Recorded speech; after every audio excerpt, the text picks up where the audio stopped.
আসসালামু আলাইকুম। আজকে আমরা জানব আপনি যদি ফেসবুক বা ইউটিউবে একজন ভিডিও কন্টেন্ট ক্রিয়েটর হিসাবে ক্যারিয়ার গড়তে চান বা এটাকে পেশা হিসাবে নিতে চান, তাহলে আপনার কী কী দক্ষতা যোগ্যতা লাগবে, কী কী ডিভাইস লাগবে, সেই বিষয়টি নিয়ে বিস্তারিত।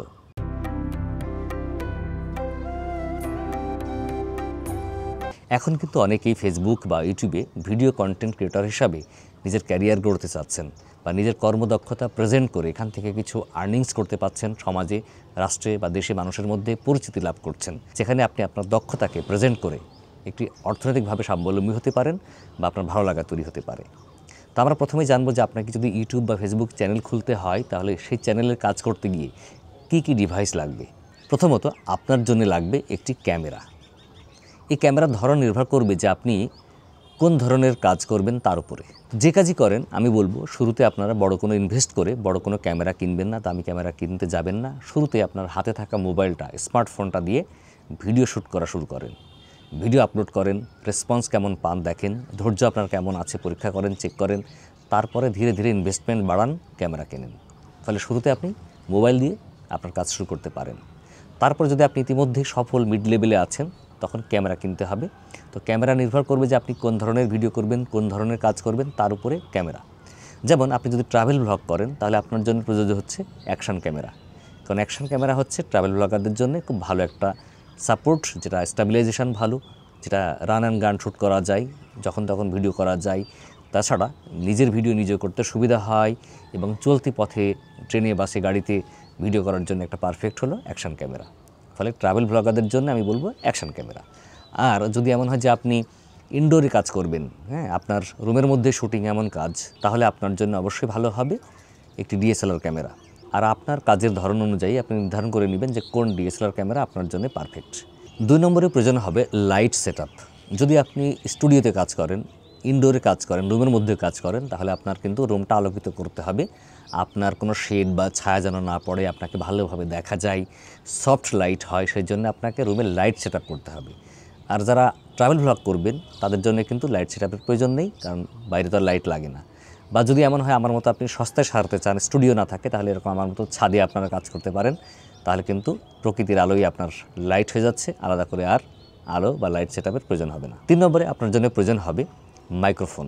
কেননা আপনি যখন কথা বলবেন, সে ট্রাভেল ব্লগই হোক আর সরাসরি যে ইনডোরে স্টুডিওতে কথা বলাই হোক, এই কথাটা যেন স্পষ্ট আপনার অডিয়েন্স বা দর্শকরা শুনতে পারে, সেদিকে খেয়াল রাখতে হবে। কারণ আপনার ভিডিও কোয়ালিটি যত ভালোই হোক না কেন, আপনার যদি কথাটা সবাই স্পষ্টভাবে শুনতে না পারে, বুঝতে না পারে, তাহলে কিন্তু আপনি এই ভিডিও করে আপনি এখানে গেইন করতে পারবেন না, সফল হতে পারবেন না। তাই ভালো মানের মাইক্রোফোন অবশ্যই দরকার। শুরুতে আপনি নর্মাল বা কম দামের কোনো মাইক্রোফোন দিয়ে শুরু করতে পারেন। তারপর ধীরে ধীরে আপনার মাইক্রোফোনের বাজেট বাড়িয়ে ভালো লেভেলের, ভালো মানের মাইক্রোফোন ব্যবহার করা শুরু করতে পারেন। 4 নম্বরে আপনার জন্য প্রয়োজন হবে ট্রাইপড। ট্রাইপড হচ্ছে যে আপনার যে ক্যামেরায় ব্যবহার করেন, সেই ক্যামেরার স্ট্যান্ড হিসাবে লাগবে। যদি আপনি ডিএসএলআর ক্যামেরা ব্যবহার করেন ইনডোরে, তাহলে বড় ট্রাইপড লাগবে। যদি আপনি অ্যাকশন ক্যামেরা ব্যবহার করেন বা মোবাইল ব্যবহার করেন, তাহলে মোবাইলের জন্য আপনার ট্রাইপড লাগবে। আবার যদি ছোট ক্যামেরা হয়, ছোট অ্যাকশন ক্যামেরা হয়, হ্যান্ডি ক্যামেরা হয়, তাহলে তার জন্য মাউন্ট লাগবে, ছোট মাউন্ট, যেটা ধরে ধরে আপনি কাজ করতে পারবেন। তো ফলে মাউন্ট, ট্রাইপড আপনার জন্য প্রয়োজন হবে।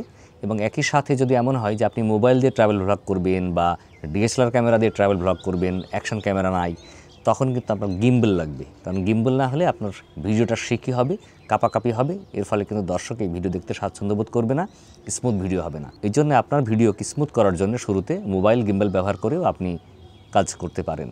আপনার জন্য প্রয়োজন হবে অবশ্যই ভিডিও এডিটিং স্কিল।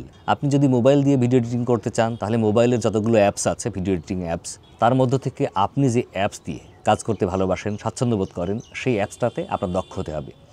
আর এই ভিডিও অ্যাপস দিয়ে কিভাবে ভিডিও এডিটিং করা যায়, কিভাবে দক্ষতা অর্জন করা যায়, সেই বিষয়ে কিন্তু ইউটিউবেই আপনি অনেক টিউটোরিয়াল পাবেন এবং সেখানে অনেক গাইডলাইন পাবেন। সেগুলো দেখেও আপনি কাজ শিখে নিতে পারেন। এছাড়াও আপনি ট্রেনিং সেশন থেকে শিখে নিতে পারেন, অনেক এক্সপার্টদের কাছ থেকে সহযোগিতা নিয়ে আপনি শিখতে পারবেন। আর যদি এমন হয় আপনার কম্পিউটার আছে, তাহলে কিন্তু কম্পিউটারে আপনার ভিডিও এডিটিং শিখতে হবে। সেক্ষেত্রে অনেক সফটওয়্যার আছে, ক্যামতাসিয়া, অ্যাডোবি প্রিমিয়ার প্রো সহ একাধিক সফটওয়্যার আছে, যেখান থেকে আপনি সকল ধরনের ভিডিও এডিট করতে পারবেন। তবে খেয়াল রাখতে হবে, আপনি যদি অ্যাকশন ক্যামেরা দিয়ে ভিডিও করেন, 4K মানের ভিডিও করেন, তাহলে আপনার যে কম্পিউটার থাকবে, এই কম্পিউটারে কিন্তু ভালো কনফিগারেশন থাকতে হবে এবং সেই কনফিগারেশনে আপনার ভিডিও এডিটিং দক্ষতা থাকতে হবে। এই জন্য ইউটিউবে কাজ করার পূর্ব শর্ত হচ্ছে আপনার ভিডিও এডিটিংয়ে দক্ষ হওয়া এবং ভিডিও এডিটিংয়ের কাজ জানা। যদি ইতিমধ্যে কাজ আপনি না জানেন তাহলে করতে করতে শিখতে পারেন। পাশাপাশি যেখানে আটকে যাবেন, যেখানে ঠেকে যাবেন, আপনি ইউটিউব থেকে আপনি টিউটোরিয়াল দেখে আবার ফের সেই দক্ষতা কাজে লাগাতে পারবেন। কারণ ইউটিউবে কিন্তু এখন সব ধরনের দক্ষতার প্রশিক্ষণ দেওয়া হয়। অনেক চ্যানেল আছে যারা এই ভিডিও এডিটিংয়ের উপর কাজ শেখান। তারপরে আপনার জন্য যেটি প্রয়োজন হবে সেটি হচ্ছে ইন্টারনেট কানেকশন। কারণ আপনি সব করলেন, আপনার বাসায় ইন্টারনেট কানেকশন নাই, আপনার মোবাইলে, আপনার কম্পিউটারে হাই স্পিড ইন্টারনেট নাই, তাহলে কিন্তু আপনার জন্য এই কাজ বৃথা। কারণ ইন্টারনেট কানেকশনের মাধ্যমেই এই ভিডিওগুলো আপনাকে আপলোড করতে হবে, তারপরে দর্শকরা কিন্তু আপনার ভিডিও দেখবে। ফলে আপনার বাসায় অবশ্যই হাই স্পিড ব্রডব্যান্ড কানেকশন থাকাটা জরুরি যদি আপনি কম্পিউটার দিয়ে ভিডিও করেন। আর যদি মোবাইল দিয়ে ভিডিও করেন তাহলে কিন্তু মোবাইলের ডাটা ব্যবহার করে, আপনি মোবাইলের সিমের যে ডাটা সেটা ব্যবহার করেই এই ভিডিও আপলোড বা অন্যান্য কাজকাম করতে পারবেন। একই সাথে প্রয়োজন হবে আপনার থাম্বনেইল তৈরি করা। কারণ আপনি যে ভিডিওটা করবেন সেই ভিডিওর যে পোস্টার বা থাম্বনেইল, এটা ইম্পর্টেন্ট। কারণ দর্শকরা প্রথমে কিন্তু থাম্বনেইল দেখে ভিডিওটার ভিতরে প্রবেশ করে বা দেখতে চায়। ফলে প্রথম ইমপ্রেশন কিন্তু এই থাম্বনেইল। এই জন্য ফটোশপের কাজও আপনাকে জানতে হবে। ফটোশপের মাধ্যমে হতে পারে, ইলাস্ট্রেটরের মাধ্যমে হতে পারে, এখন অন্যান্য অনলাইন সাইট বা সফটওয়্যারের মাধ্যমে কিন্তু এই থাম্বনেইল তৈরি করা যায়। বাট আমার কাছে বেস্ট মনে হয় যে ফটোশপে কাজ করাটা। আমি সেখানেই কাজ করে থাম্বনেইল বানাই এবং স্বাচ্ছন্দ্য বোধ করি। যদিও আমার থাম্বনেইলটা খুব হাই কোয়ালিটির হয় না, তারপর আমি চেষ্টা করি আমার সাধ্যমতো ওখানে কাজ করে থাম্বনেইলটা দেওয়ার। সর্বশেষ যেটা প্রয়োজন সেটা হচ্ছে আপনার প্রেজেন্টেশন স্কিল।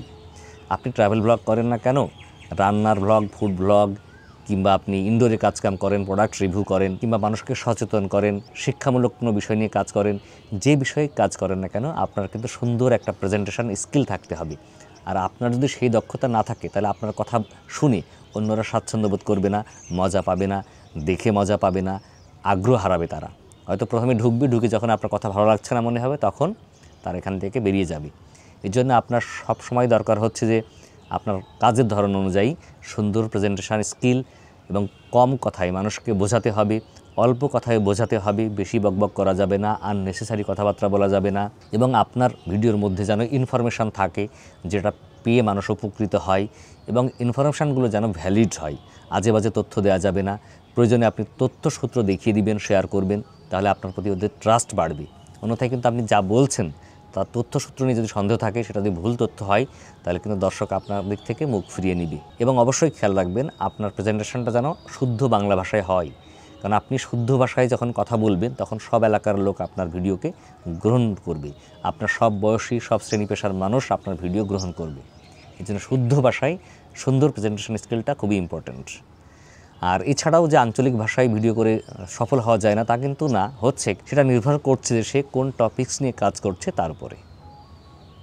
তো এই বিষয়গুলো খেয়াল করে আপনারা আপনাদের ইউটিউব ক্যারিয়ার, ইউটিউব চ্যানেল শুরু করতে পারেন, তাহলে আপনারা সফল হবেন ইনশাল্লাহ। তবে খেয়াল রাখবেন শুরুতেই বেশি পরিমাণে ইনভেস্ট করবেন না, অল্প অল্প ইনভেস্ট করে এগোতে থাকবেন।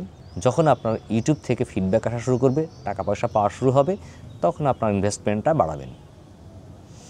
তো বন্ধুরা, আজকে পর্যন্ত দেখাবে পরবর্তীতে আবার অন্য কোনো বিষয় নিয়ে। ততদিন ভালো থাকবেন। যারা ফেসবুকে আমাদের ভিডিও দেখছেন, ভিডিও ভালো লাগলে শেয়ার করে অন্যকে দেখার সুযোগ করে দিবেন, লাইক ফলো করে আমাদের সাথে থাকবেন।